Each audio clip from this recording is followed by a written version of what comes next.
बिस्मिल्लाहिर्रहमानिर्रहीम। अच्छा जी, brief exercise continuing our previous lesson और ब्रीफ एक्सरसाइज के बारे में हम बात कर रहे थे। तो ब्रीफ एक्सरसाइज में हमारे पास अब जो क्वेश्चन आ गया है 3.8 और 3.8 के अंदर हमारे पास ड्यूरिंग जो क्वेश्चन है वो ये है, during March the activities of evergreen landscaping including the following transaction included the following transaction and events among others. Which of these items represent expenses in March? Expenses in March. Explain. अच्छा, सबसे पहले हमारे पास ए part आ जाता है कि whether purchase of copy machine is an expense or not. So it is not, because ये copy machine एक asset है। एसेट जो है वो more than one accounting period benefit देता है। इसकी परचेज से हमारे ऑनर्स इक्विटी पे कोई इफेक्ट नहीं पड़ेगा, ऑनर्स इक्विटी कम नहीं होगी, ये हमारा मार्च का एक्सपेंस नहीं कहलाएगा। बी पार्ट की तरफ आते हैं। Paid $192 for gasoline purchase for the delivery truck during March. This is an expense. Yes, this is an expense because ये गैसोलीन की परचेजेस हैं और ये इस अकाउंटिंग पीरियड में ये एक्सपेंस के तौर पे हमारे ट्रक्स में इस्तेमाल होगा। This is an expense and which will help in earning the revenue of March. अच्छा जी, paid 2736 salary to the employee for the time worked during March. Definitely this is also an expense because this is salaries expense, employees को पे की जाती हैं for the work done in March to earn revenue in March। तो ये जो है ये भी आपका expense है। Paid an attorney $672 for the legal services rendered in January। अब लीगल सर्विसेज जो जनवरी में रेंडर्ड की हैं वो सारे एक्सपेंसेस एंड रेवेन्यू जनवरी में रिकॉर्ड हो चुके हैं। अब जो काम हुआ है, ये वाले जो पेमेंट की है, ये पेमेंट क्यों की है? ताकि ये जो अटॉर्नी की लाइबिलिटी है इसको ख़त्म किया जा सके। इससे आपका ऑनर्स इक्विटी पे कोई इफेक्ट नहीं पड़ा। आपका एक तो कैश कम हुआ, दूसरा आपकी लाइबिलिटी कम हुई है इसकी वजह से।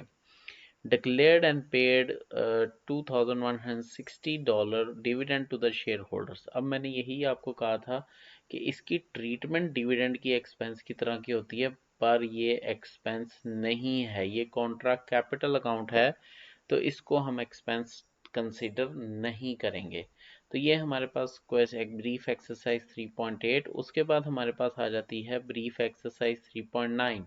अब ब्रीफ एक्सरसाइज 3.9 में हमने क्या करना है, Sky Bond Airlines has provided the following information regarding cash received for the ticket sale in September and October. अब इसके अंदर उसने कुछ केसेस बताए। एयरलाइन जो है वो कैश रिसीव करती है, एडवांस में भी बुकिंग करती है, डेफिनेटली एयरलाइन है। अब इसके अंदर सबसे पहले कैश एयरलाइन ने रिसीव किया इन सितंबर में रिसीव किया फॉर अक्टूबर फ्लाइट्स।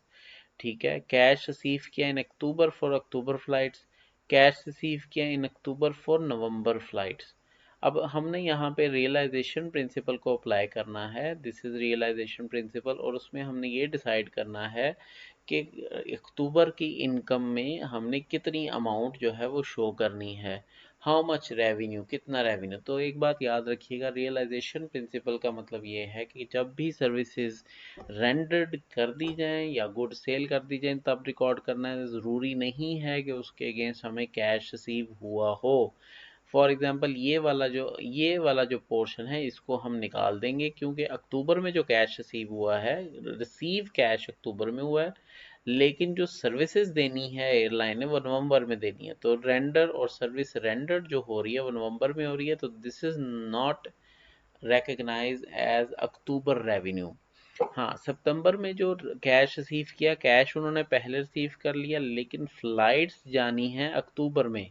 सो जो सर्विसेज रेंडर्ड हो रही हैं, जो फ्लाइट्स जा रही हैं वो अक्टूबर में जा रही हैं, तो this is a revenue of October.